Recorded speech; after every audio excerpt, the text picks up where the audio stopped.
The Declaration of Independence was signed more than 1 year after fighting began in the Revolutionary War. And that's an estimated, don't you? I'll pick it up from here. 25,000 Americans made the ultimate sacrifice during the 8-year conflict. And this morning, one soldier who fought for American independence is finally being recognized. Bradley Blackburn has the story of how one of the oldest cold cases in the country now has answers. The pine forests of Camden, South Carolina, have hidden a secret as old as America itself. These woods were once a battlefield where the Continental Army suffered a terrible defeat. Yeah, it was really brutal. Of course, all parties present fought very obstinately. Was this a big setback for the Americans? It was a disaster. Battlefield archaeologists Jim Legg and Steve Smith have been studying this site for decades, but a few years ago they made a discovery they never expected. You were genuinely surprised. Oh, yeah. We had no clue. They found sets of remains buried in shallow graves, just inches into the sandy soil. His head was here, right where the flags are. Metal buttons suggested some were Continental soldiers, but there were no other clues about who they were. Remains were given numbers instead of names, like 9B. The bones were weathered white where they had been sticking out of the ground because the individual was buried about 8 inches deep. That's just kind of stunning. It's like, whoa. The Battle of Camden on August 16, 1780 is in the history books and Hollywood movies. This battle was over before it began. Some 2,000 Continental soldiers were killed, wounded, or captured. When men never returned home, their families could only assume their fate. Final!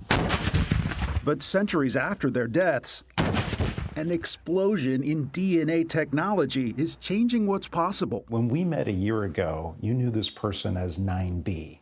Now you have a name. We have a name. Allison Peacock is a genetic genealogist who uses DNA and family trees to identify remains. How certain are you that you have the right person?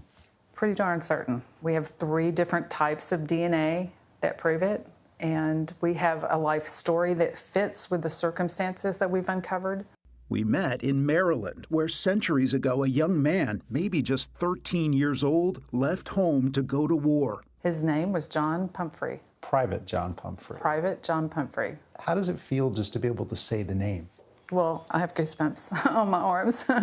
The Pumphrey family has deep Maryland roots. They own sawmills and real estate. A Pumphrey once lived in this historic house. We thought, why would a young man from a prominent family, why would he go to war, as a young teenager? Court records suggest the family's estate was lost in a dispute after John Pumphrey's father died. You think that John Pumphrey, when he was just 13, may have enlisted in part because he needed the money? He probably did. Just a teenager that enlisted for 2 new shirts, a pair of shoes, and some money, and meals. I'm sure he just was building a new life for himself. With the 7th Maryland Regiment, he likely marched more than 1,000 miles, fighting in battles with General Washington in New Jersey and Pennsylvania.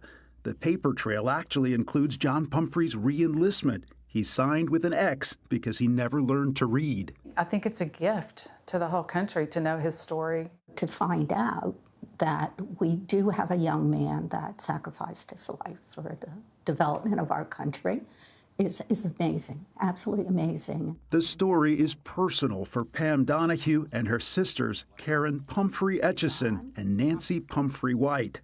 Their DNA helped link John Pumphrey's bones back to his family tree.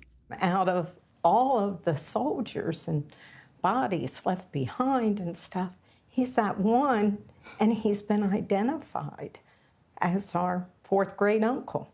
Is this a proud day for the Pumphrey family? Absolutely. Oh, yes. Oh, very much so. Yeah. In June, members of the extended family came together to hear his story, to give the ultimate sacrifice, and say his name for the first time in centuries. John Pumphrey. John Pumphrey. John Pumphrey. The Pumphrey family cemetery is not far away, where stones mark the graves of generations. The people buried here may have been missing him when he disappeared. Absolutely. Absolutely. Yeah.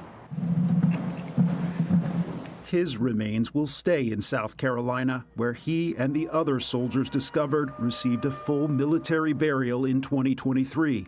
The tombstones still marked unknown. And soon John's name will be on there. Yes. A mystery solved for a young warrior. Our very first patriots who gave the ultimate. I see a little bit of mist in your eyes, even thinking about it. Yeah. Why is that? To have that commitment to your country and to your freedom and your rights, and soon thereafter lose your life for it. Once that generation passed, many people never knew anything about him until now. For CBS Saturday Morning, I'm Bradley Blackburn. 4, 3. When we first shared this story last year, we aired a list of names that researchers were trying to track down. Listen to this. A man in South Carolina who was watching CBS Saturday Morning saw his name and submitted a swab. That helped researchers make a definitive DNA link. That's incredible. Isn't it just an amazing story? And I love that point. You know, he probably enlisted 13 years old because he needed some money and he had this life that was about to start, and it's so incredible that technology has been able to give him the honor and dignity. And the sacrifices that generations of people made so we can have the freedoms that we have today. Yes, and that is something that we celebrate today, but we must never forget every day.